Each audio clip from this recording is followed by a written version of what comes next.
Hi, Karen. Welcome to the Women Awaken podcast. Thank you. Thank you. Glad to be here.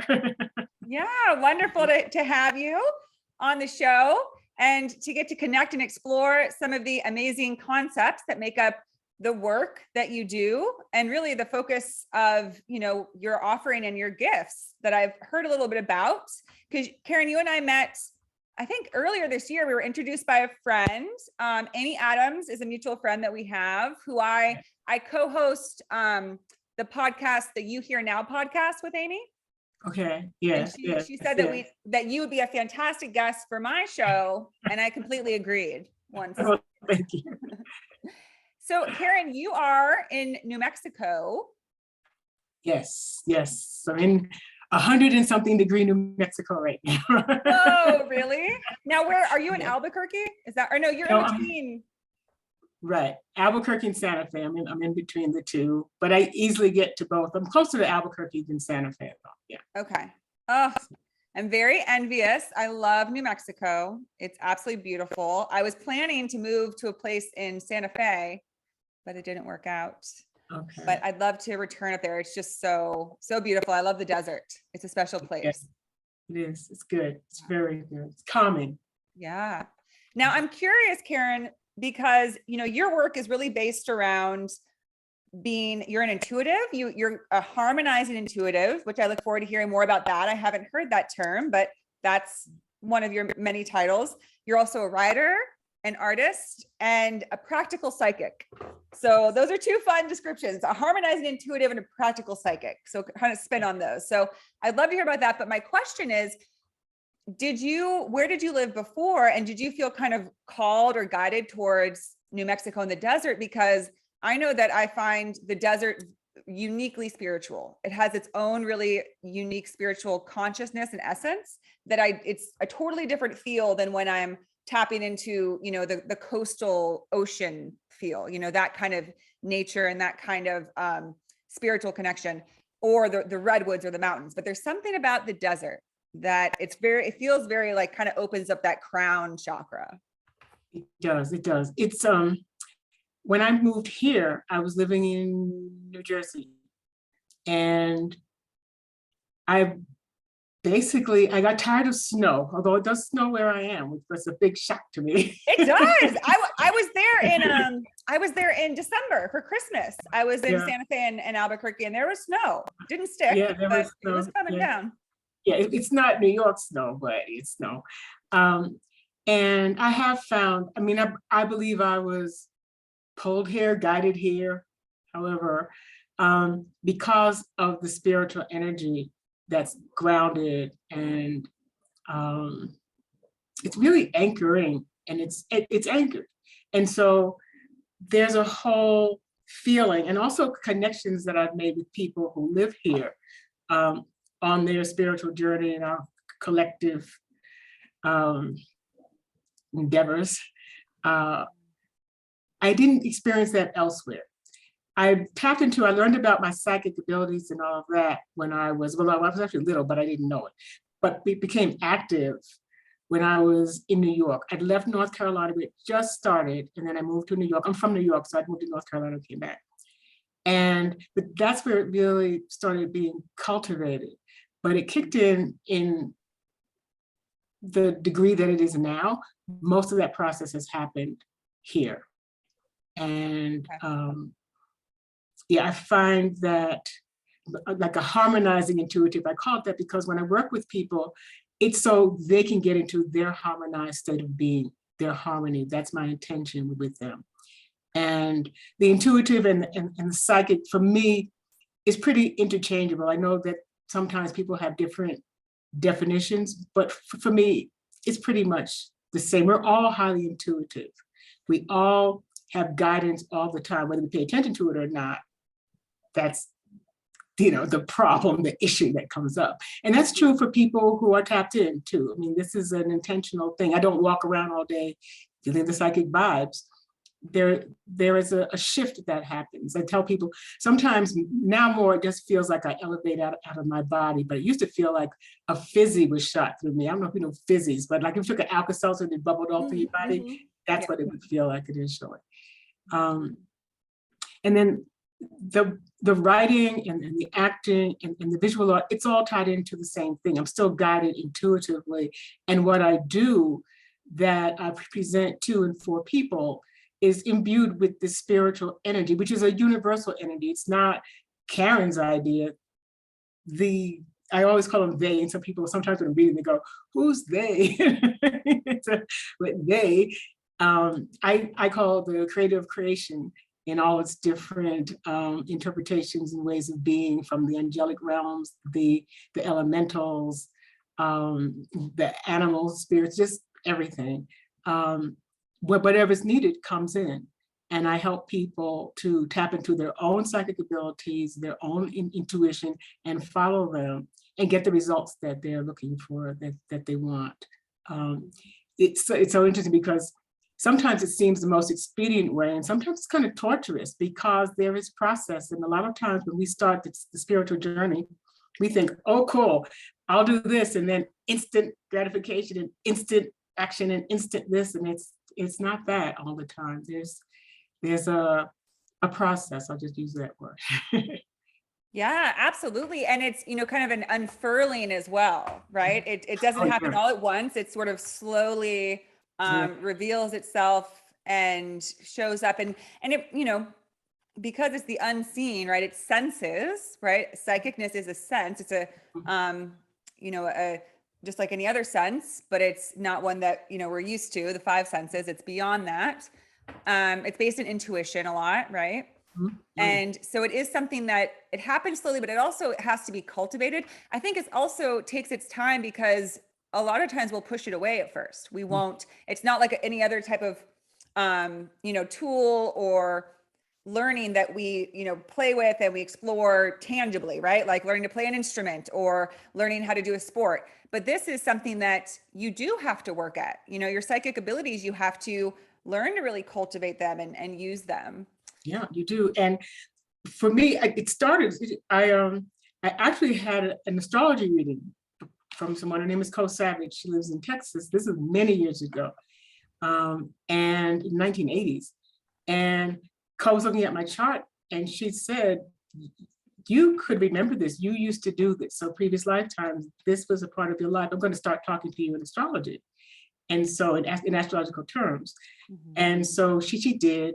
And I started learning astrology, and then I began to hear and see. I'd get vision, not the off in the distance kind of thing. I'd get very practical, like tell them to take their phone and stop putting it next to blah blah blah or whatever. Something would come in, and I would see it, and then I'd get the word interpretation. So that would come in, and so I started doing that. And I started studying tarot, and they all came together. And as you said, it unfolds, it evolves. You feel like, okay, finally I got this, I'm done, cool. And then something happens, and you have to learn the next step, the next tier of your evolution. And that's everybody. That's just, it doesn't stop. Yeah, definitely. So bring us back a little bit. You said that this started when you were in North Carolina. At what age, really? Because some people, they are aware of psychic abilities at a very young age. Even children are often. I actually had the psychic abilities. I didn't know what it was. Right. So, okay. I mean, it really starts. So the very first thing I experienced was when I was in Girl Scout camp. And I didn't go swimming that day. And the counselor had to stay with me because I couldn't be by myself. And we walked to my tent, and she said, I'm a witch, and I think you're one too. And I'm like, cool. I'm like, great. And she said, I can initiate you. I'm like, okay. And so she did this little ceremony. She told me about Sybil Leek as the leader of the witches, and that there were good witches, positive energy, not any negative kind of energy. Yeah. And so I used to, after we did that in camp, and we didn't tell anybody. I mean, I had enough sense. I was old enough to know, well, you probably don't want to announce this to the leaders of the camp. They probably hate that very much. But I would start playing to God and Sybil, because I'd say, I don't know who covers what, so here's my list. And then I was actually driving with I was riding in the car with my relatives, my fathers and uncles and whatnot. And I said to my uncle, the tire's going to go flat. And he said something like, I've been driving for 65 years, blah, blah, blah, blah, blah. And then boom, boom, boom. And everybody looked at me, it's like, I didn't flatten it. I just knew it was coming. And that was when I kind of shut it down. It was like, well, that doesn't get a good response, I think I won't reveal. So I left that, and I didn't get back to it till, if I was in New York, so I was in my 30s probably when, I mean, I always, that's not true. I started doing meditation in my 20s, and I took to it instantly. I love that it answered questions. I love the idea of karma, that there's things we come in that we're afraid of, or we're gifted, or we're gifted in. All these different things made sense, that we weren't, life wasn't just a happenstance and then you die. And I had that since I was about 8, that it made no sense that there's all this organization, they're predictable seasons, and there's this and that and the other, and then people just, stuff happens, you hope you do it well, good luck, and then you die.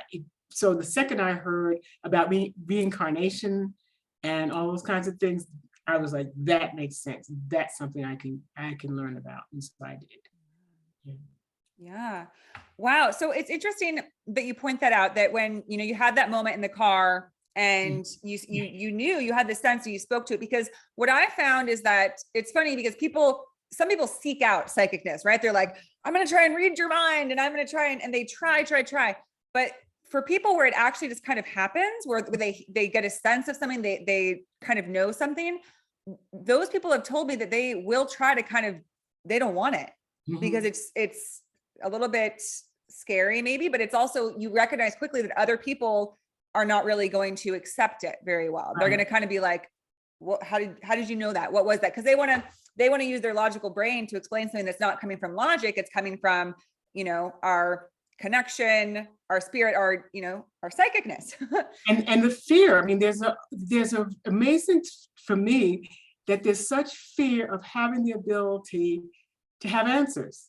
We don't mind calling up 40 people and doing all kinds of stuff, but to have answers readily available, there's a disconnect. I think part of it is not understanding. To me, there's two egos. There's the detached one that thinks it's in charge of stuff and has no connection with their spiritual center and spiritual guidance and wisdom. And then there's the spiritual ego that understands I'm part of the whole. And when I tap into this, not only am I getting my information, but I'm getting the network of information that's great intelligence and brings forth what needs to happen, connected with the right people, the right timing, this, that, and the other.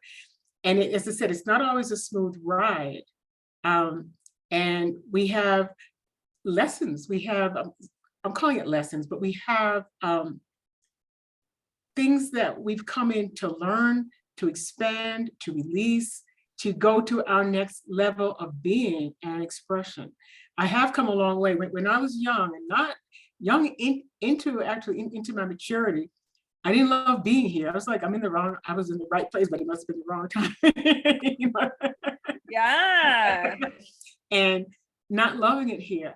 Something about being in New Mexico, I've learned to love the planet and being on the planet as a planet. I always loved people, and I love culture, and I love art, and I love music and all of that. But meanness just was enough to stop me. It would make me want to stay in the house. Deep fear of people's anger, aggression, erraticness, and wanting to understand it. Hello, Ari. Oh, wow. Just right on time, right on cue. She had something to say about this. Yeah. And I've grown to appreciate all the wonders of the planet as opposed to the horrors of the planet. And I think that's important because what we focus on really designs lives. And that doesn't mean stick your head in the sand and pretend stuff's not happening. There's some things you'll be attracted to make some differences about that are social and justice and cultural and all those kinds of things. But there's also just being here. The sun in New Mexico, the sky in New Mexico is amazing. and it's unlimited. And when looking at that, you see the unlimited opportunities, the unlimited power. It means so many things, and it covers the whole planet. The other day, I was really thinking about the fact that the sky covers the whole planet. It's like this little cocoon we're in. And it can be a safe place depending upon our frequency and our vibration. And that it's our job to be in the vibration that is safe, that is protected, that is part of the divine presence. And out of that divine presence, people who choose to actively cooperate with that are the ones who help to change for the better the experiences that all of us have collectively. Yes. Yes, absolutely. And I think that that's, it's so important to keep that frame of mind, that because it can be overwhelming on this planet with just how much. I would say that if we're looking at a ratio, I would say that fear dominates 70-30, that most people, I mean, maybe that's a little much, but the amount of fear-based focus, but also our fear-based actions. So much of what we do and say and think is based in fear. And there's about 30% where we actually appreciate life, enjoy life, and feel truly tapped into that sense of love. I know for me, I still, because I'm on my journey towards my, spiritual evolution. And when I feel that true sense of love, it's not that often, but when I do, it's like, oh my gosh, like that is there, that's something. And I always think I'd like some more of that, please. And that's why I believe in this journey, right? That's why I believe in this work. That's why I believe in having beautiful, amazing women like yourself on this show, and just anyone who's tapping into this, is because I believe that there is a future where we experience a greater amount of joy and love than fear. And the more we put it out there, the more we personally experience it, but we also are sending it out onto the planet so that other people can experience too. And people who are called to, I call myself a transformation catalyst. I'm not a healer. I don't know how to heal people. I don't do that. But I do know how to help people transform and elevate and escalate where they are. And I'm a catalyst. I'm like the go-between between their spirit and the spirit. I'll put it that way. When we and you do the same kind of work, we're all doing different kinds of things, and you may be a healer, but all of us who have chosen and accepted, because that's a part of it too, accepted this. It's a lifelong journey. Except sometimes I say it's like being in a gang, you can't get out. Once you're in, you can't get out. So you got to do it. And at the same time, we are experiencing our own growth experiences that require our time, and sometimes a timeout. It's like, I can't do any psychic work. I'm having an neurotic breakdown right now, but I'll get back to you. So, yeah. Yeah. Wow. And, what do you think enables people to, because I know this is your work, but because I think another thing we find is people are really closed off to these abilities. And so just as if they are too attuned to fear, I think that makes it more challenging to tap into our psychic abilities, because, there's the saying that fear holds on and love lets go. And I know for myself, the more that I've gotten in a space of feeling less fear is when my psychic opening has happened, right? Or my spiritual awakening is when I'm like, whoa, there's more here than just this. Because I think also when you're in fear, you look very at one little specific thing, right? You're fixated, you're focused on, okay, how am I going to feed myself and get myself through life and find somebody and all these things. But when you start to recognize there's nothing to worry about, it's like you start to see that there's this whole entire galaxy around you of infinite possibilities, and you get to open to that. So how do you move people from that place of being fixated on like the day-to-day, like this world stuff, right? Like physical world, and open themselves more to, whether you call it like the 4D, 5D dimensions, the higher realms, their higher self? I think I actually don't.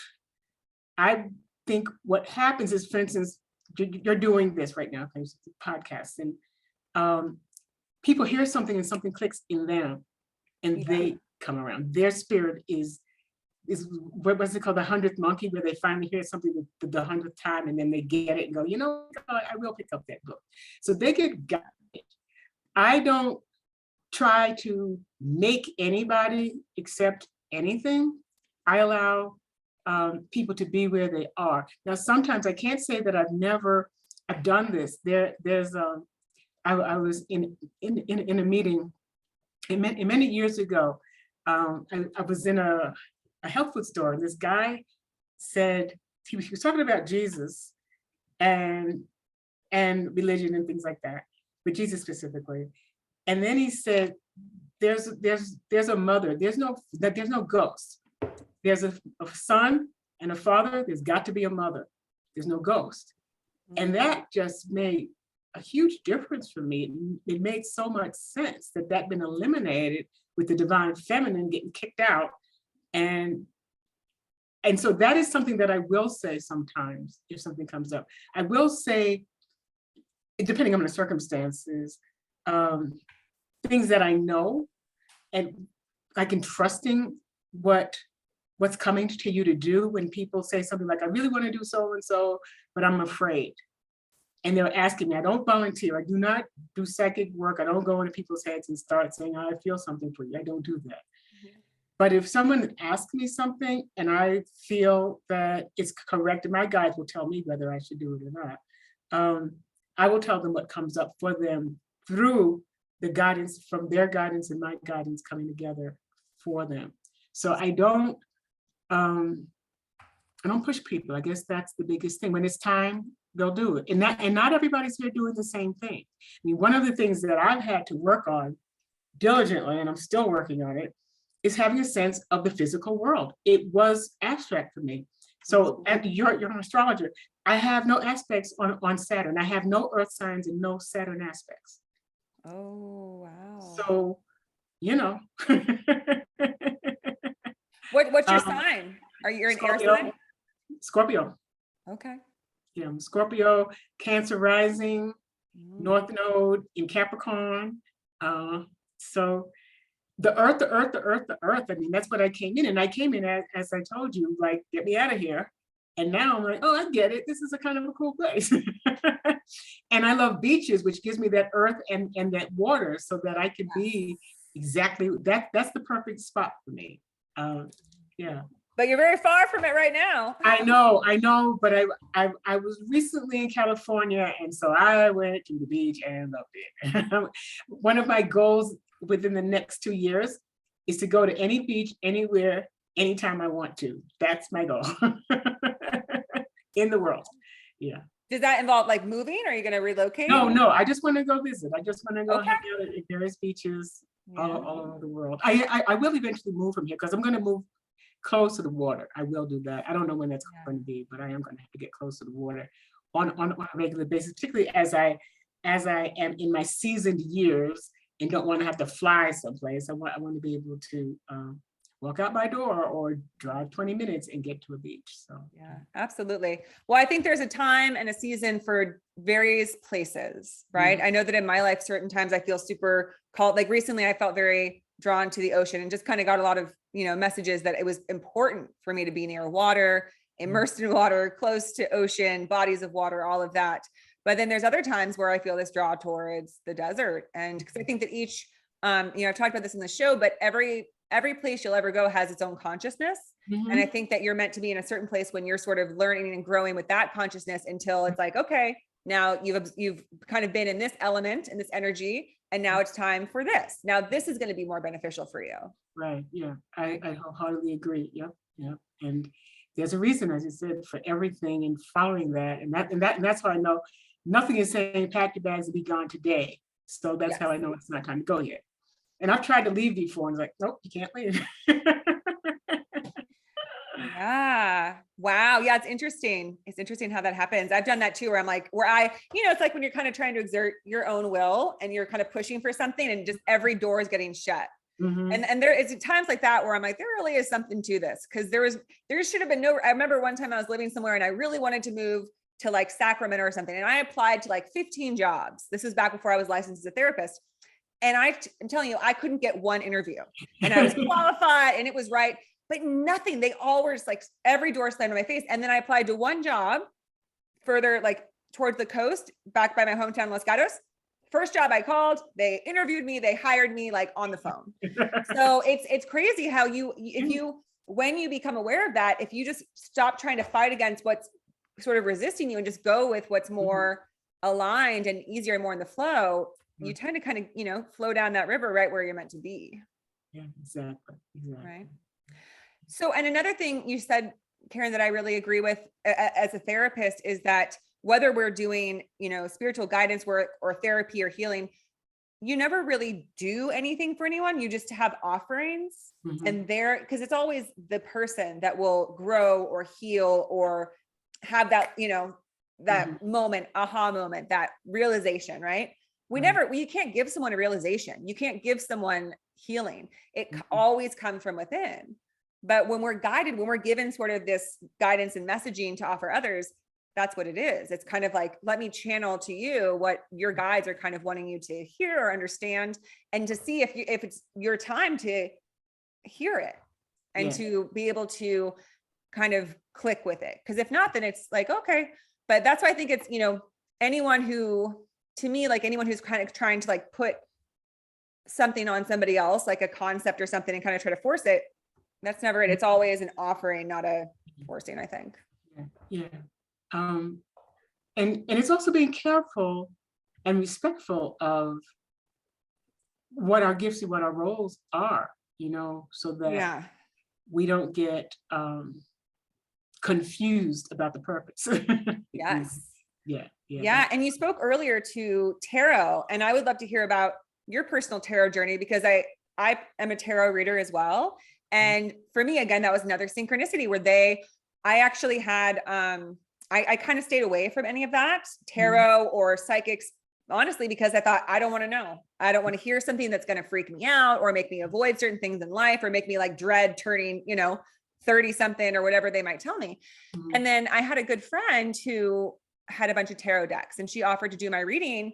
And I said, okay, well, I trust her. And, she said, it's really not about any proverb or fortune telling. It's just about bringing forth guidance and intuition that's coming through, that wants to come for you. And so she did a reading. And it was just so beautiful. And then this was like in 2019. And then in 2020, I went to a New Year's party, and a woman brought out a bunch of tarot decks, and she was doing readings for people, and she did one for me. And when she finished, she said, this doesn't belong to me anymore. This is yours. And she handed it to me. So it was very much like, oh, wow. Like I would never have gone and picked it up myself. But that to me, I knew, I was like, maybe I need to look into this. So I started studying it, but I'd love to hear about your journey. But the other thing I'll say about tarot is, connected to what you said before, you have to be very aware of your intentions, because it can be easy to think like, oh, well, let me tell you what needs to be said. It's more about, bringing awareness to like, okay, this is the energy and the message that I'm hearing. Like, how is it landing with you? Like, how is this, because it's important how you work with these things, because it is the unseen, right? So you have to be gentle with how you're presenting this, because it's not, it's not like a written document that you can give to someone. It's just like what you're sensing. So, and that's why often tarot readers will say like, if this doesn't resonate with you, it might not be for you, but this is what I'm getting. So I'm just curious about, again, how it came into your life and how you work with tarot. Okay. I had a reading and I loved it. I'm trying to remember. Give me a second. I know that the astrology happened first, and then the tarot, and then the seeing and hearing. And so I'd read, and I always say, does that resonate? Does that make sense? Does that make sense? I think that's the term I use most of the time. What I've learned is, if it doesn't make sense, keep going, because it will. And I learned to trust what the cards say or what the guides say, because the guides will override the cards. And I learned to trust it just with so many situations that came in where the person goes, no, that's not it. And I said, okay, well, let's keep going. And they're two big ones. One was, my guides were telling me, this wasn't in the cards, but my guides were telling me to tell this woman who was in her 80s to play the French horn. And I'm having the conversation in my head, like, I'm not telling this woman to play a French horn. She's 80. And they're saying, tell her to play the French horn. Well, I'm not doing it. I'm not And gonna say that. of course, I'm an obedient reader. So I said, they want you to play the French horn. And she jumped up and ran to her closet and took out her French horn. Okay. Oh my gosh. So after that one, I was like, okay, whatever they tell me, I'm saying it, no matter how ridiculous I think. And then that's getting myself out of the reading, I'm not in this. And then the other one was a couple came to me that they were a gay couple, women, and they want to talk about their relationship. And I started the reading and I said, we have to talk about the rape. And it turned out it was huge. And it was what was needed to be addressed before we could get to anything else. So that's what I mean. And I had to say it, which was a hard thing. I mean, it's hard to tell somebody who's saying, tell me about my love life. And like, well, got to talk about this. And so the integrity that's necessary as someone who's trying to help people at their core, because that's what I'm doing, and help people to tap into and anchor and live in their spiritual alignment is really, really important. And that's for all of us. And learn to trust. We who are doing this work have to learn to trust it too, for ourselves, and of course for those who we are sharing with. So those are two things that really made me know, okay, this is real. I mean, I know it's real, but what I mean is, don't censor because you think something. You're not in this. Just say it. I mean, I'm never going to be, I don't tell people you're going to die on Thursday or any of that kind of stuff. And that doesn't come up. I mean, that's not what this is. That's not, I don't do tricks and I don't do gimmicks or. Gimmicks and projections of horror. Everything that comes through me, and I guess people who are brought to me, is about how to navigate this path in the healthiest way possible at this time, and it's important. I mean, I love doing it. That's the other, I really love it. And I love that the one-on-one depth that can happen. I really, really enjoy that. People say, I used to do it for masses of people, but I don't know that they get or that I get. And I know the way that I've learned and I've evolved and the people that I've worked with, the most potent changes and shifts have been when I've worked with somebody one-on-one. That's really, that's not to say that I have gotten things from groups. I certainly have.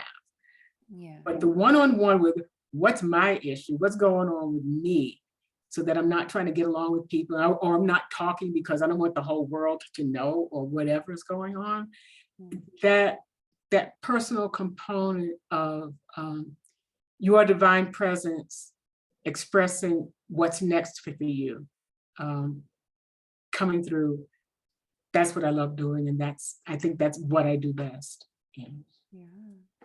So I think you've kind of said it, but to pinpoint, how would you describe what's happening? Let's say when you're doing a tarot reading, when, because I always say that, whatever your guides, ancestors, pastor, whatever is coming through, just the energy that's coming through is what is wanting to share a message with you. How do you just describe it? What do you think it is when you're getting that hit, when you're getting that sense of telling someone to go get their French horn, to play the French horn? What is that to you?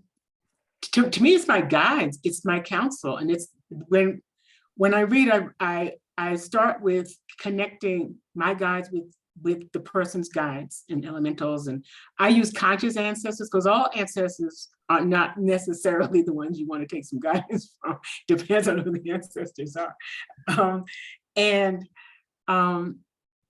Because I can see and hear, and I'm always going here because it always comes from the left. Now I'll get some guidance that says, that there's somebody in back of you and they're on the right side of you. I mean, they're on the right side of who I'm talking to. But my guidance always comes in from the left, always. Recently I've been, I guess, exposed, elevated, whatever, to a counsel that I didn't know I had before. And it's been like, I'd say like 3 weeks since that happened. And it's my counsel for me. However, I've been using it like every day. And recently I did a group forum, and I called in everyone's individual counsel for them. And then I helped them to cultivate their intuition. I see you're having fun, Ari.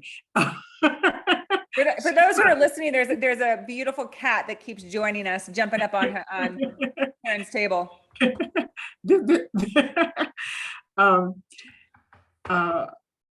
Yes, so that whatever the message is, I was trying to help people tap into basically trust their intuition. And so I called in their specific counsels for them, and so that they could feel that. And it worked. It worked really, really well. And I am working more and more with people, and I do this in group to help them trust, because it's about trusting. We all get it all day long. We get, don't go down that block, go down this block, don't eat that, eat this. We get that all day long and don't give it the label or attribute it to intuition, but it is. It's guidance. And we have guidance in relationships, we have guidance in everything. And it's a part of us. It's not out there. And that's the other thing that's really important. It seems like it's out there. It's not out there. It's inside, out there. We have this auric field and just all of these things. And so making it accessible, I guess. So my guides, as I started to say, my guides come from the left when I'm reading for somebody. And I'll have the cards or not. Most times I do cards. I like the cards because I love the visuals of them, the symbolism. And if you have 5 of us reading tarot, we might have 5 different interpretations. It just depends, what's what. But as I say, the guidance overrides, and they're funny, and they say things that they don't take like nearly as seriously as we do. They get all bogged down, and they're cool. Yeah. Yeah. Yeah. And then you spoke to your counsel, Carrie. Now, for those who wouldn't really understand what that means, and my understanding is that it kind of goes back to when we choose to incarnate, right? As a human, we choose to come into a physical body as a soul.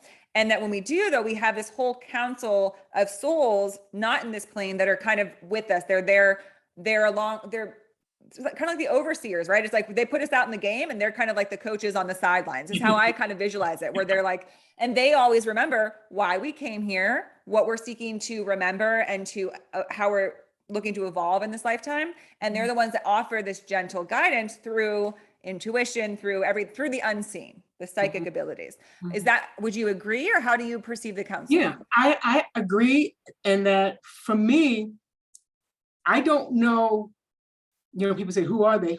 I don't know. And I think they're a mix of people who have incarnated before, and then beings that never incarnated because that's not what they do. And maybe some from the angelic realm. I don't know. And I'm not curious about my counsel. I just count on my counsel, if that makes sense. I trust it because, I've been doing this a long time. As I said, it was the 80s when I started.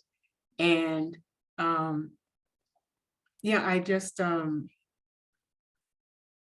I know when, here's an example. So I do something called Altars that Alter. I teach this workshop. And it came on a day when I was freaking out totally. I was money strapped, out of my mind, losing it, and going, I've been doing this all my life, and blah, blah, blah, and this is what's happening, and this, and the other, having a little temper tantrum, having a little rage. And I heard, build an altar. I'm like, I don't need an altar, I need money. What are you all doing? What are you talking about, build an altar? And they kept going, build an altar. Unfluxed by me. They didn't care if I freaked out. And when you finish your freak out, build an altar, So I did. And they told me exactly how to do it. They told me what they wanted, what it would be. And it was shifting. And sometimes when you get guidance to do something that seems extraneous compared to what we're trying to pay attention to, it is to take us out of our drama so that we can open up, like you were saying, we open up to Yeah. what needs to happen and to the expansiveness that can happen if we get out of our own way. Yes. And so that was one of those experiences. And building altar is something I do all the time. And I knew I had altars before, and I knew altars before, but not this specific kind that they wanted. And it has served me well for a very long time now. Wonderful. Wonderful. Yeah, altars are fabulous ways to really kind of, I think it creates a nice balance and sanctuary in the home.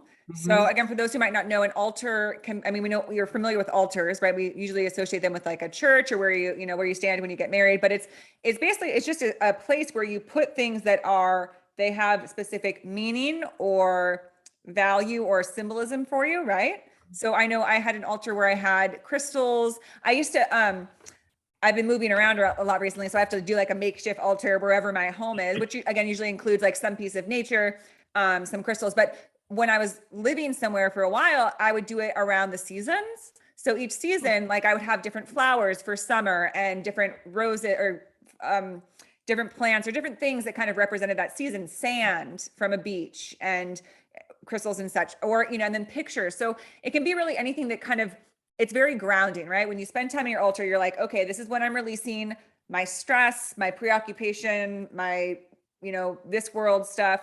And I'm connecting with the energy of my altar and connecting with my guides. Exactly. And with this altar, they wanted me to have tiers and specific things on the tiers. And it was interactive. It wasn't just walk by, you know, do a little genuflect and call it a day. It was interact with this, make things happen. You know, it was, I guess, a manifesting altar. I guess I could call it that. I've always called it an altar that alters because it changes. And I think the biggest lesson was pay attention to what's being offered without judging, because that's a big thing too. You know, we get offered these ideas and these things to do, and we go, well, that'd be cool, but I don't think so. I'm gonna go eat some pasta. You know? Yeah.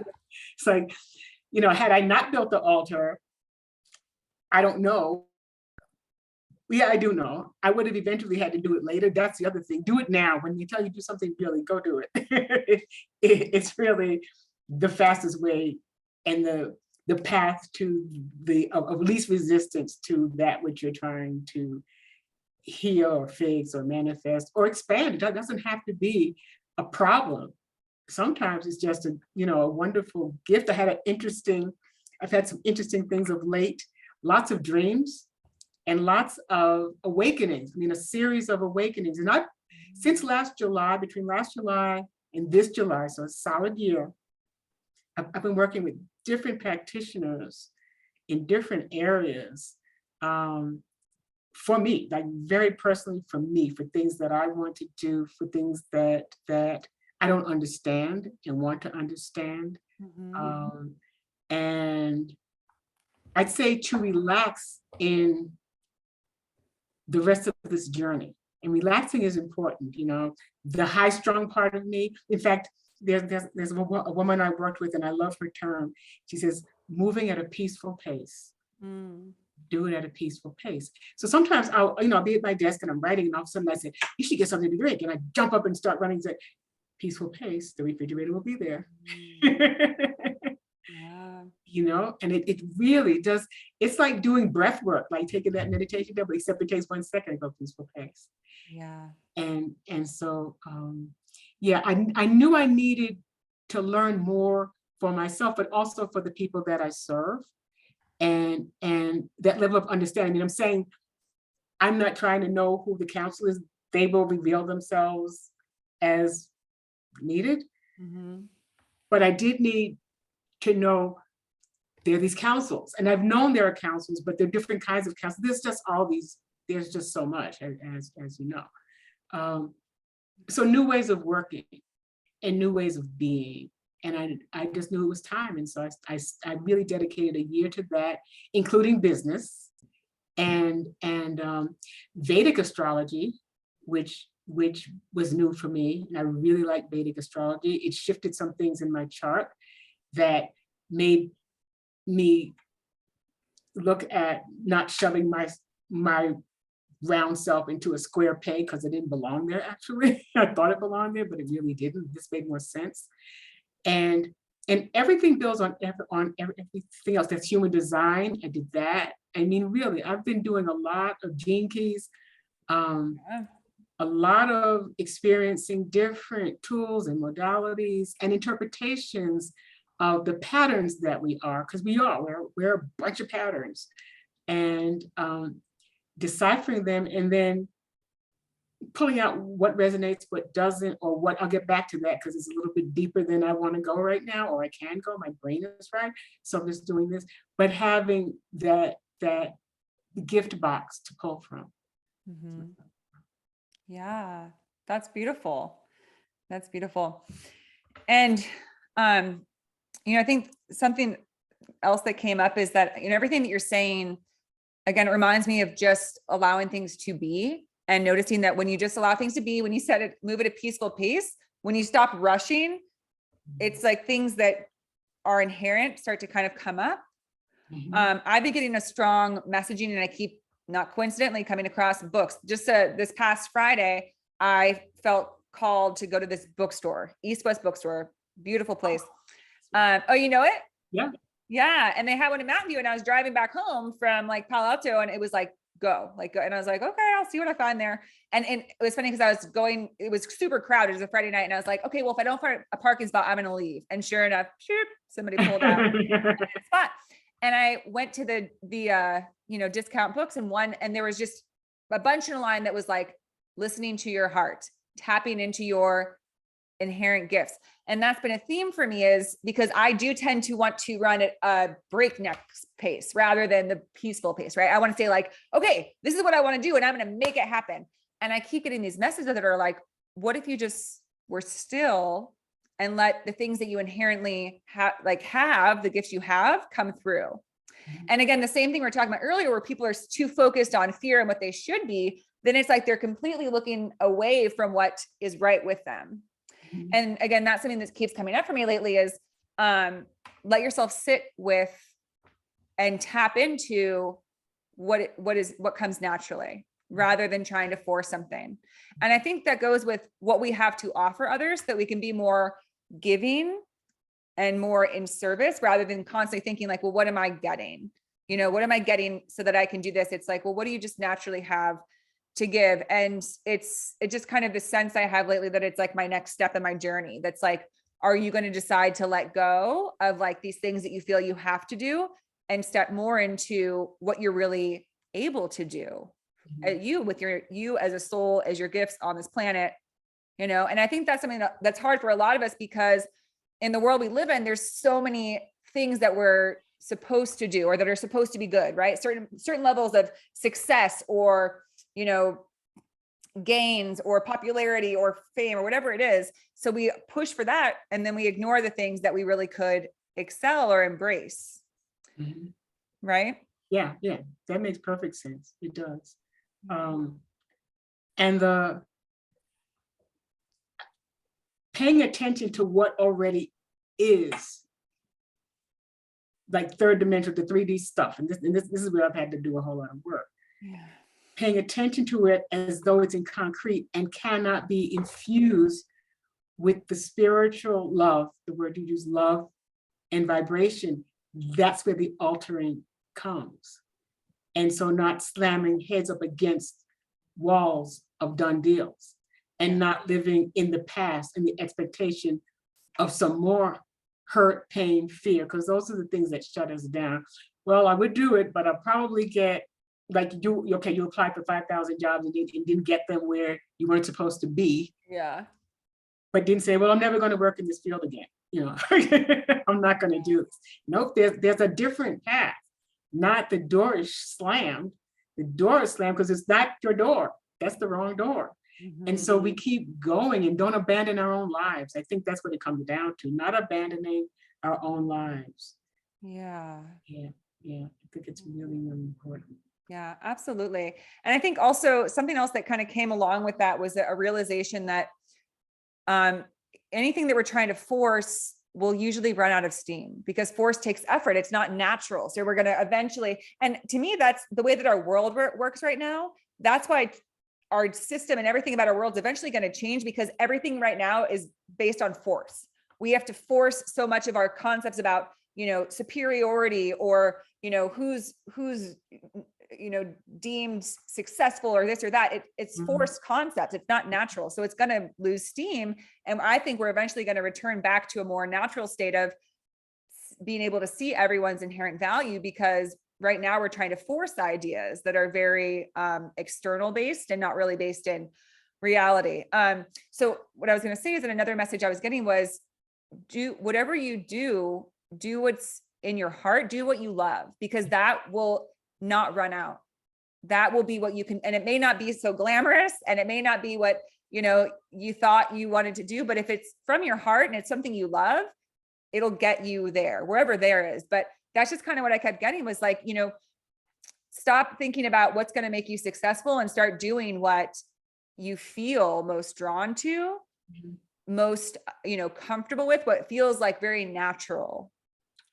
And that makes sense. And divine timing matters too. And that was huge. I'm, a playwright, and I have a play that I've been working on for a long time. I have the director who's she's still directing it. I guess she's still talking to me because it's taking me longer than I anticipated, much longer. But it's also infinitely better than it would have been because all these different things have happened, all these synchronicities that popped in that I knew nothing of, that are now in the piece that make it so much better than if I just done it because of a deadline and check I did it. But it's not the soul story that needs to come out. And I want the soul. It was excellent. It was really good. It is currently brilliant. And it's brilliant because spirit has the big hand come in and do and was always there, but the patience to let it evolve. We're the vessels that things come through. So we get the ideas, but we still have to do it. I don't have paper and the magic hands comes out and starts writing, but the magic information comes in, but I have to be at the computer to do it. Or I learn about these people that I didn't know anything about that now are influencing the style of the play even has shifted. And my intention for it is broader. I'll put it that way. It's the same intention, but on a much deeper and far-reaching spread of information actually from the spiritual realm. And it was always there, but not like it is now. And so being patient with myself, and hopefully she was very happy with what it was before. I know she's going to be way more happy with what it is now. So I have to not be guilty, working with my own guilt and this, that, and the other, and shoulda, coulda, woulda, but didn't, because it wasn't mine to control, not trying to control our lives, but to allow our lives to unfold and be present in it at the same time. It's like a juggling act to a degree. I mean, it really is. You say, do what you love, but if you're starving and you have a job you hate, but you can't, you'd love to be the cookie baker, but it's not going to pay you right now. You might do a side little start of cookie baking, but you're not going to quit your job you hate while you're waiting to do what you love. So, balancing out process, and asking spirit, what's the best way to do this? And then not fighting, because we fight our own spirit. We do. We fight our own spirit, all of us. Just a little. Tell us something we don't want to hear. Yes, I can fix that. I got this. No, you don't got this. You think you got it? We'll be back. We'll be here when you figure out you don't. So in those areas in our lives where we get stuck, it's like, why can't I get this one little area and then everything will be fine? It's like everything is fine. I love Qigong, and there's a master, his name is Master Ming Tangu, and he has this thing, it's called Hala. all is well and getting better. Mm. And he says it before and after everything. Hala, hala, all is well and getting better. And remembering, because that changes your vibration also, you know. And when we get determined, something I realized during the pandemic years is sometimes what I thought was fear was excitement. Mm. And really checking in the nuance of that. Like, am I really afraid or am I excited? Because they're really closely related energetically. So Yeah. Actually, Yeah. I'm not afraid. Yeah. Maybe it's just that anticipation, that desire, right? I think that, excitement is a lot about desire. Like a little kid that's like, oh my gosh, we're going to go to the park. Yay. Yeah. It's like you that's like, oh my gosh, we're about to have this opportunity. And we might sense like, oh gosh, I feel kind of like jumpy or anxious, or maybe it is fear, but it's because another thing that I think is important is that to recognize that our souls don't have judgment the way we do. So they almost look forward to a challenging time in life just as much as a beautiful, sunny, happy time in life. Cause they're like, yes, here's going to be the grit that I'm going to grow. And they're like, they don't judge like, oh, this is going to be a really challenging time, or this is going to be a really, time of manifesting and abundance. Right. They sort of look at it as either way, it's growth, it's experience. The soul just wants experience. It doesn't judge. Mm-hmm. Mm-hmm. Right. And so we want happy experiences. We want the painless experience. We want but sometimes the most painful thing is going to get you on the other side, so that kind of pain and that kind of experience is never necessary again, because you had 42 elevations. We're going to use those lessons of elevations, awakenings, awarenesses that shift your whole way of being. And it becomes a wonderful thing. The process, not so much, but it does become a wonderful thing when you're on the other side of it. And there's something, I should do a workshop called Drama as a Healing Art. And the premise is the dramas in our lives are not supposed to stop us. They are supposed to guide us and inform us and take us to the next level. We don't attach. And if you're one of the people, I was one of the people that, those, you punch them, they stay down. I would stay down instead of it pop me back up. I'd stay down there and crawl around and be in the trenches forever and ever and ever and slowly. But the bottom line is the dramas, and even the happy dramas, you fall in love and you're euphoric and crazy, and this is the best person I've ever dated, and he's this, and oh my God, I've never met anybody like this in my life. And then 6 months later, he's all right, he's okay, he's good. Because that's drama too, because there's a balance. So the extremes ups and the extreme lows, we're getting to he's actually wonderful. And now it's not whatever, I forgot what the rush is for love. I don't remember what it is, but it's not this euphoric chemical reaction anymore. Still a wonderful person,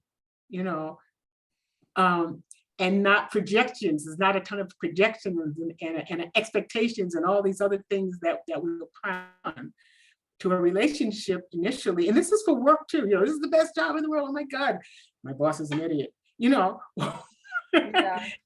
These things to get you to, okay, so what's the balance level? What's the balance state of being? That is a really pleasant place to be most of the time.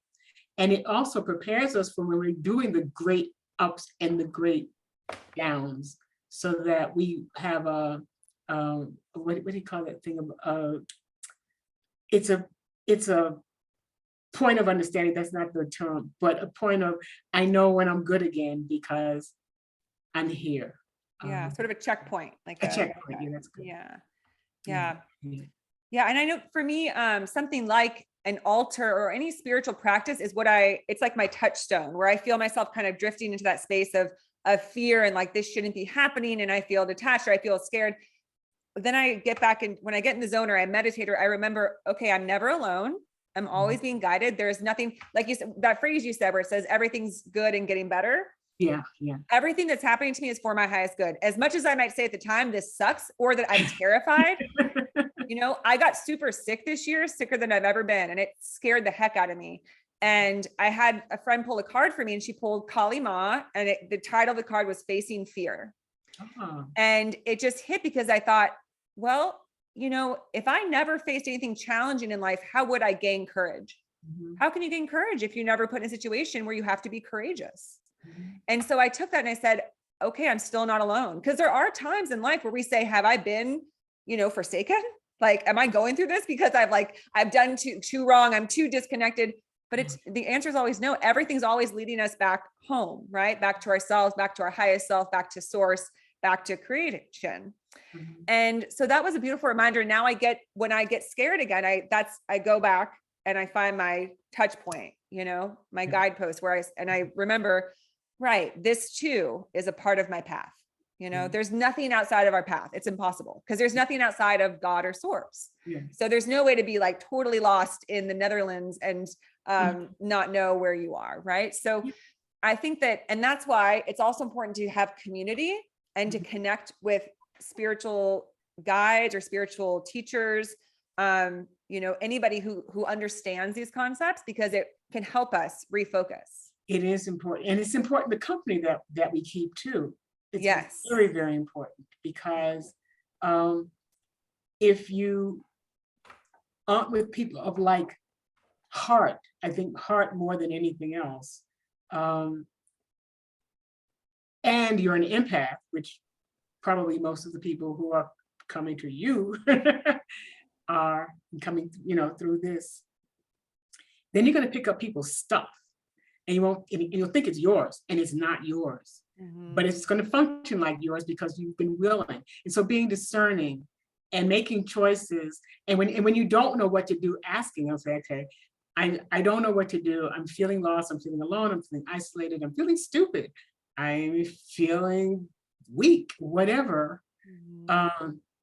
Please help me. Calling the council. Okay, help me get back in line. And keeping the company is really important in our personal relationships, that we be with people who are respectful and appreciate us, and who also want to be loved and respected and appreciated, because you don't want the imbalance on either side. And when that happens, there's such a sense of loss, and there's such a sense of isolation that occurs. And querying this path that we're on, and I think periodically we probably all do once in a while go, did I just waste 40 years of my life? You know, and no. And there's also the shift. You know, there's like this, you know how the moon has a void, what is called the moon, the void of course? The moon goes void of course. Do you know that? No. Okay, so yeah, it goes into a void. And so do we, because we're getting ready to go up. We're getting ready to make a shift. And we're like in a holding pattern of nothingness. And then there's a great card. You've got the deck. So the Osho deck. Wait, are you talking about, because that's so crazy. Was it my deck? No, it was when I was in that same bookstore, they had like hundreds of Oracle decks and they had demo decks. Oh my gosh, I was like a kid in a candy store playing with them. But it's so crazy. You say that, Karen, because I got the void was a card I got from a deck. And it, just as you spoke to, it said, you're about to be birthed. So trust that you're in a void space. So you're kind of in the womb. And it was like, don't try and force anything. It said like, you've ended a big chapter, and every ending, there's like a time before the next, you know, the next scene, the next chapter, the next life, really. And being able to just sit with that. And so sorry, that's just so crazy you brought that up, because I was like, wow, I didn't realize I was in the void right now. So tell us a little more about the void, because just the void feels like, you know, have you forsaken me? Have I wasted my life? What am I doing? Oh my God, my brain is off. I want to watch 1,500 episodes of Bridgerton and not do anything else, you know. And go with that. It's like a time out moment. It's a recalibrating. A lot of work's going on. Sometimes there'll be times when I'm tired. I don't have a real reason to be tired. I'm just tired. And I will sleep and sleep.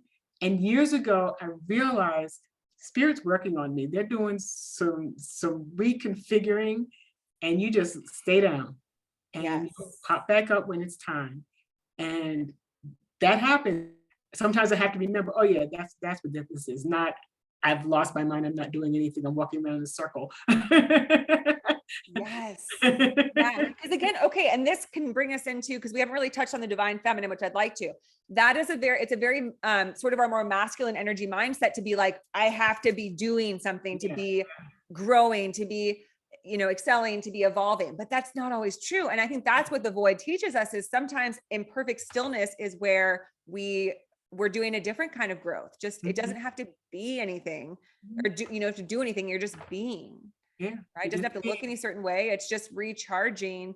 But I think what people get confused is just like, we talked about like, okay, well, don't try to force anything. But at the same time, if you're given a gift, you got to work with it. Like, it doesn't all just like, if you get inspiration for a book, it's not going to write itself. Like, you do have to do the work. So it's that balance in life of receiving and like being, but then also, kind of churning, it's kind of like the phrase of, like, do the legwork, but don't worry about like where you end up, right? It's the journey, not the destination. It's kind of what I'm getting at. Like, do the work at hand, but let go of attachment to results or expectations. So something you just said, and I've been trying to do it. I don't do it all the time, but I really try. Instead of saying work, I say create. Instead of, I'm going to work at this, I'm going to create. And that has a happier, more fulfilling, gentle energy to it. For me, work has a heavy, get it done, mop the floor, swap the deck, whatever. And when you were talking about the divine feminine, I was thinking about when a baby's in a womb, a fetus is in the womb, there's a whole lot of stuff going on. We don't know what it is, but we know stuff is evolving, stuff's happening in there. They don't know what it is either. I don't know. I mean, I don't know, they may know, but to the degree that they could express it, I guess. Stuff's happening, it's dark in there, but a whole lot's going on. And we nourish ourselves during that period of time, hopefully all the time, but there's extra care into this and the other, because something is going to happen. And with life, unless you check out, something is going to happen. And so allowing it, focusing on it, and I like this, one of the workshops I took was around money. And now I'm going to lose the thought. She said, progress, not perfection. And I really like that. That beautiful phrase. I've got this has to be the most perfect thing. Like I said, the piece is brilliant. It's not brilliant. Brilliance came through me. And I want to own it because I am an individualized being of spirit. But I know that had I forced it, it wouldn't be what it is. And so this progress, I'm making progress. I don't have to be perfect, but it does need to be excellent. You know what I mean? It needs to be really, really good. And then sharing it with others, that's the other part. When I give it to others, that's when it's next level of life. It's next expansion of life. And so we don't have to do it all. And in this culture, in this specific culture, what's the self-made person and the this, that, and the other, and pull yourself up by whatever. Your bootstraps and get rid of it.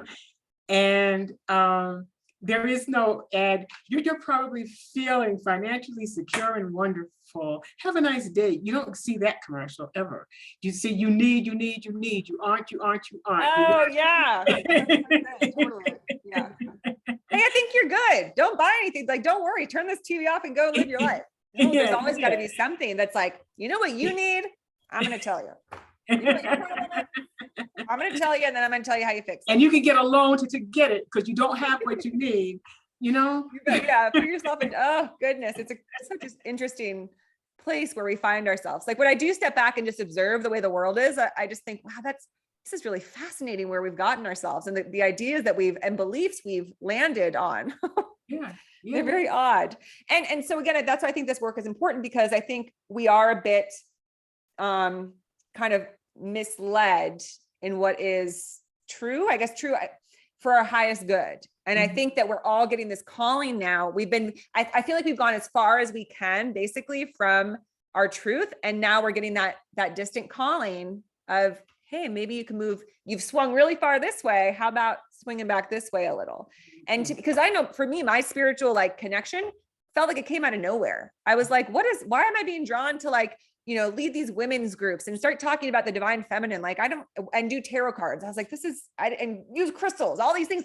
And then all these people started coming in my life, like spiritual guides and different, individuals. And it just feels like it's happening to a lot of us. Yeah. Is this sense of we're bringing it back to something that we're shifting something more into balance, which to me is the divine feminine. It's that the element, the energy that's been missing is kind of hearkening us back. And which is it is like the holder of creation, because the feminine is that which, is the womb. It's the womb where the universe came from. And it's nurturing. It's not rip apart, judge, annihilate if you don't understand. It's none of that. Yeah. It's how do we understand, and how do we help each other, and how do we move?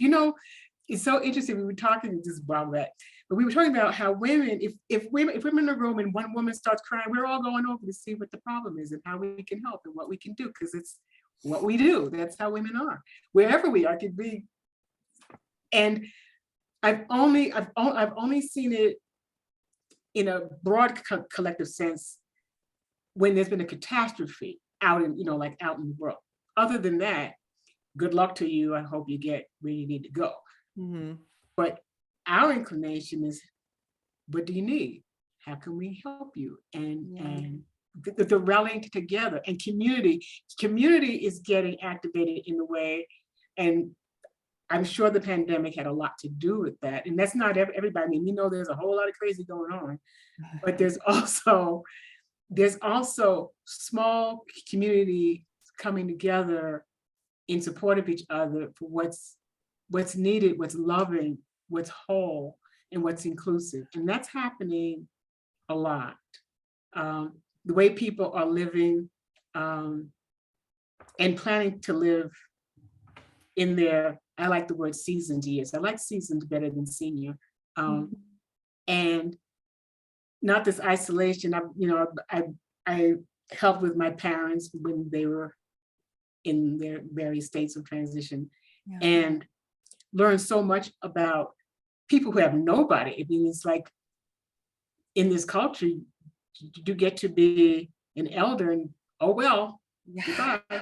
And there are a lot of communities that are being built and created so that people who are alone or whose families can't or don't want to participate in their latter years can have a place and have a community. And I think that's really, really important. That's one thing that's important to me. That's something that I'm going to be paying attention to. And I see that as I see it as such a big part of the future that and it's kind of like returning, because that was more historically, that's what cultures understood, was that elders are of extreme value because they've lived a whole dang life. So they have wisdom, but we don't value wisdom. That's the problem. So sorry, I go ahead. No, you didn't. You're right. And we don't value wisdom if it doesn't come with dollar bills attached to it in this particular culture.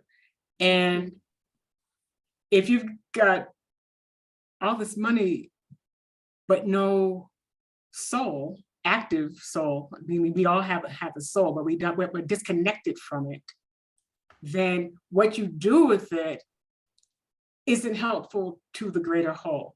And I think we're moving collectively to what's good for the greater whole. And wealth is so amazingly wonderful because so much can be done, including having your personal good time, but also making sure that other people have a good time and a safe time and a healthy time as well. I mean, that they can live comfortably and safely. That's and according to their concept of comfort too. Everybody doesn't want to own a yacht. Some people do, Right? And you might want to ride on them, but not own them, whatever. There's nothing wrong with that. It is, and I think this is important too, that part of our individuality is, how do I use my life for me and others?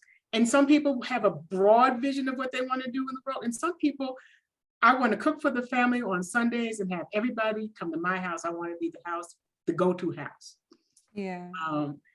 Not everybody has the same vision. I'll just leave it there. Not everybody has the same vision of what success is for them. And when we get the chance to define it for ourselves and then to live it for ourselves, then we have the life that we want. And I think that judging people based on, that term compare and despair, judging people based on a standard, a so-called standard of anything, is a mistake, including in the educational system.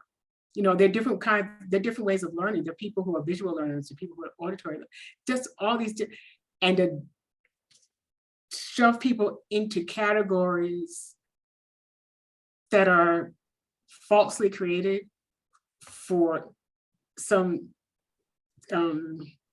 way to measure something that can't be measured is a problem. It's a huge problem. It's the biggest problem that we have on this planet. Yeah. We're creating these value systems that are not based in reality and are so disconnected from our soul, that's why I think we've lost touch with our souls, is because we're not resonating with that which our soul knows, which is that we always have full inherent value. We're saying, oh, no, only if I have these. We're living in this other strange system that doesn't equate. That usually means more. We always need more, right? Right. Okay, well, I'm only of value if I'm impressive, if I'm wealthy, if I'm accomplished, if I'm, affirmed, and all these things. There's no truth in it. And it keeps us running on this cycle and just truly, literally looking away from our soul and saying, I feel something in there, but I don't, how am I going to make money? Like you said, those dollar bills, unless it is dollar bills coming out of it, we turn away right now. Yeah. Or, again, like accolades and respect and power. Yeah. And everybody doesn't want that, but honestly, yes, everybody, the power to be you, that's the power. That's it, the power to be you. Whatever that is. I love that. The power to be you. Yeah, I'm doing Play for Life, which is a workshop that I'm doing now. Yes, and tell us about it. Play for Life. Yeah, Play for Life. And one of the things is free yourself to be yourself. I mean, that's part of it. And it's we go through these series. We purge, emerge, surge, and splurge. And it's a year thing, and it's I email action adventures, and then people work with me one-on-one intuitively to support. So each action adventure is then followed up by a session with me and the guides. Of course, me is the guides. When I say me, I'm talking the guides. So that things that are important to you now, it's not a general thing, and it's one-on-one, it's for you.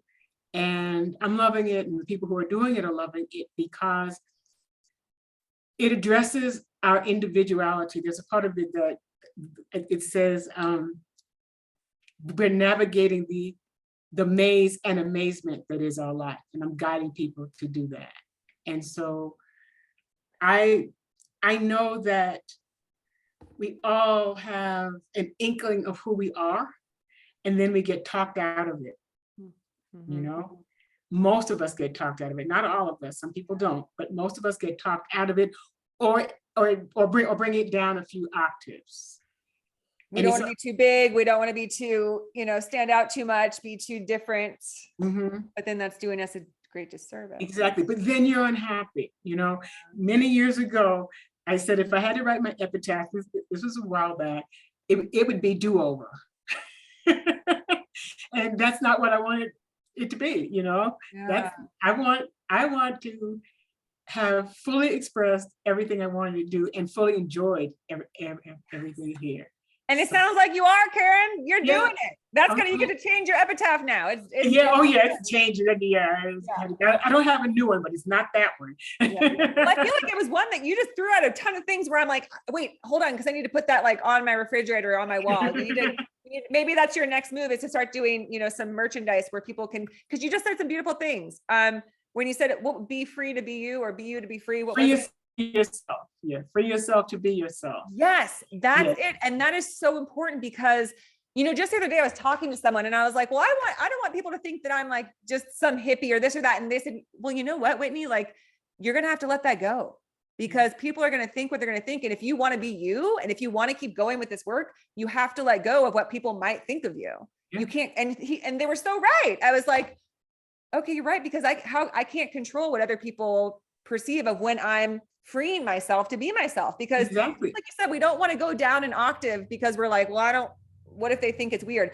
Well, you know what? If weird is being yourself, then like bring it on. And I think the more of us who express our weird selves free the other people to be their weird selves too. I was staying inside too, but I'm nuts also. Yay! So it can all come out. Yes. So I mean, the subtitle I've got for yourself to be yourself as a part of that, but it's also fire up your fun, freedom, and flourish.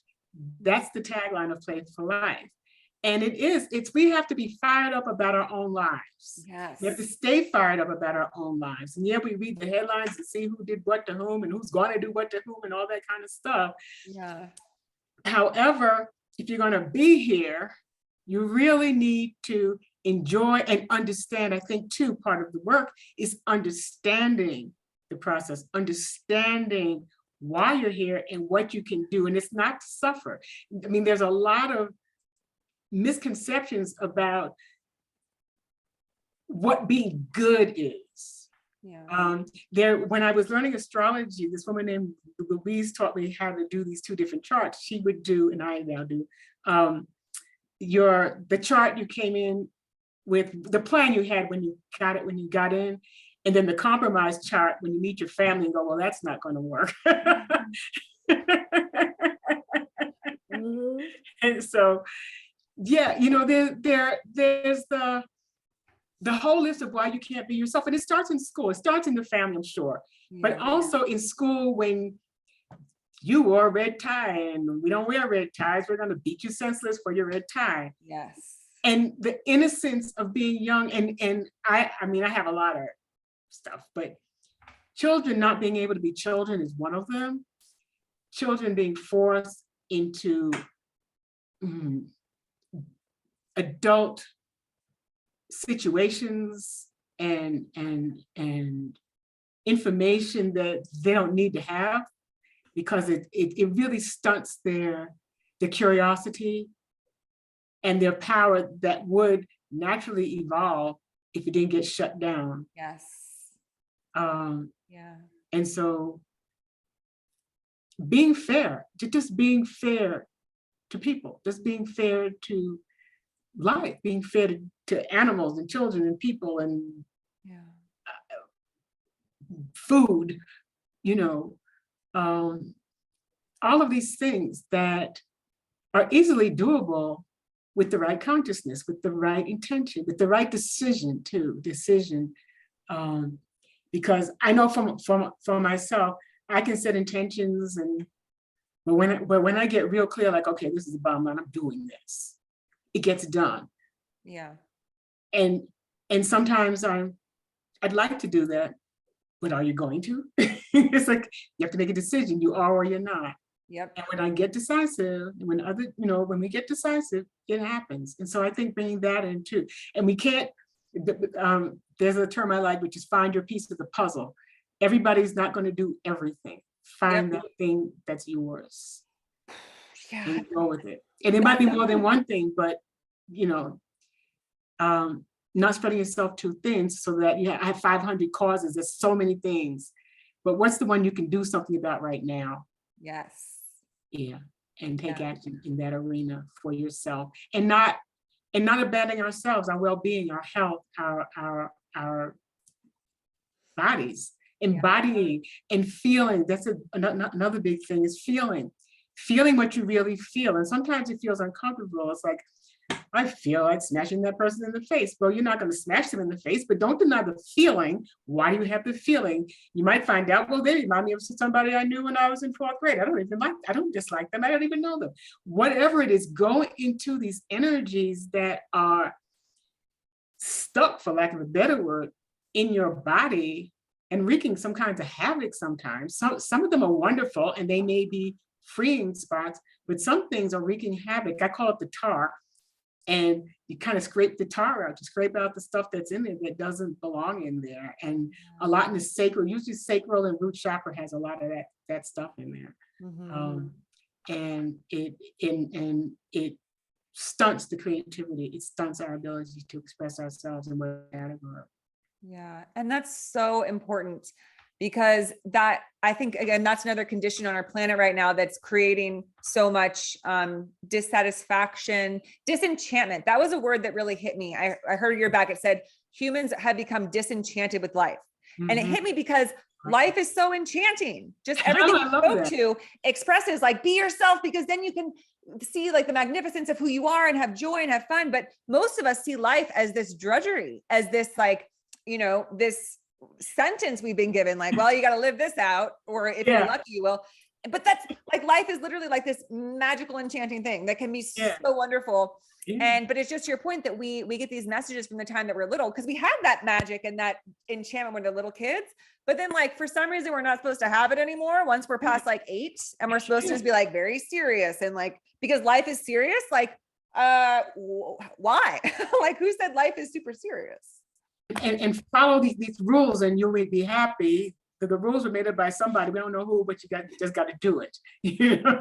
Like, where did this, you realize that somebody made up these rules. We act as if like they're inherent to the world. Like, these are the rules of life. Like, no, they're rules that we made up, and we can change and they can change. I actually was thinking about yesterday or the day before, I don't remember, but recently, so many people who went to jail for possession of marijuana, and so many marijuana, what do they call them? Businesses, like, for better word, now everywhere. Yeah. You know, people who spent time in jail because there was a law, and then, oh, the law changed. Oh, well. Oh, wait, now it's okay. Now it's different. Yeah. And so the need that some people have to control others, I think that would be a great thing to get rid of, the need to control other people. If you're paying attention to your own life, you really don't have time to control other people. So, but what it does to society, I watched, there's a movie called The Imitation Game. I think that's oh yeah, that's an amazing movie about. It is amazing. It is heartbreaking about, you know, I won't tell anything, but it's got so much, somebody's judgment impacts the life of someone because they decided that, you know. Yeah. Just a lack of focus on what on minding your own business, quite frankly, is what it comes down to. It does, minding your own business and acting on things that occur to you. If it comes from spirit, it does not include harming others. That's an absolute. There's no go out there and do harm to someone. You know, and I have to be careful with this sometimes, because sometimes, you know, if somebody's going to break up with someone, you know, you're not doing harm. They may feel harm, they may feel that emotion, but you're not kicking them. You're not, you know, you're doing you. But doing real harm to people, physical, intentional, physical, mental, emotional, spiritual harm to somebody, that's not going to come as a guidance. It's not going to happen. It never happens, ever. Yeah, absolutely. And that's something that I've described when I, you know, one of the psychic senses is clairaudience, where you kind of hear guidance or you receive guidance.